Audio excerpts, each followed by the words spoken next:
Tá filmando. Eu quero aqui, nós vamos entrevistar aqui a irmã Alvina. Ela recebeu uma bênção também ontem à noite. A gente está ministrando aqui a palavra de Deus, aqui na igreja Cristo é Amor, na direção do pastor Edmar, o pastor presidente é o pastor Jander. E ela foi curada de uma dor de cabeça e de que mais, irmão? Chega mais perto. Dor de cabeça, dor nas pernas, dormir bem, graças a Deus. Há quantos anos ela sentia essa dor na cabeça e nas pernas? Uns 4 anos. Uns 4 anos que ela sentia esse problema. E Jesus a visitou e lhe trouxe a cura. Amém. Amém? A senhora quer falar mais alguma coisa para quem vai ver a senhora? Eu vou agradecer a gente, pastor, todos que estão aqui, os irmãos, e foi uma bênção que Deus para a minha porta. Segurou minha filha que estava com problema de coluna, ela está sã, quer ir para o médico, não precisou de ir.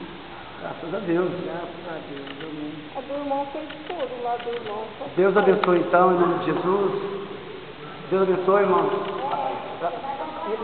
E a coluna, como está aqui? Qual é o seu nome? Girlane. A Gilane estava com a coluna travada também.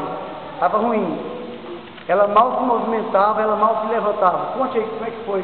Aí o pastor, meu primo Celso, né, mas o Mar, levou o pastor lá na minha casa, ele fez uma oração para mim, em nome de Jesus eu levantei, não precisei no médico, continuo tomando remédio, mas eu não estava nem andando, dando conta de andar.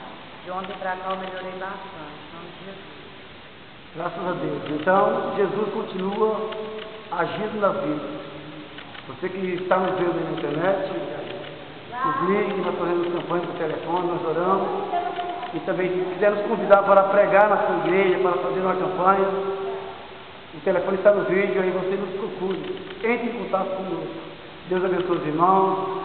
Isso tudo aconteceu, irmão, aqui na cidade de Ituiutaba, Minas Gerais, aqui na igreja, na direção do pastor Edmar, o pastor presidente da igreja Cristo e Amor, é o pastor Jander. Deus abençoe os irmãos em nome de Jesus.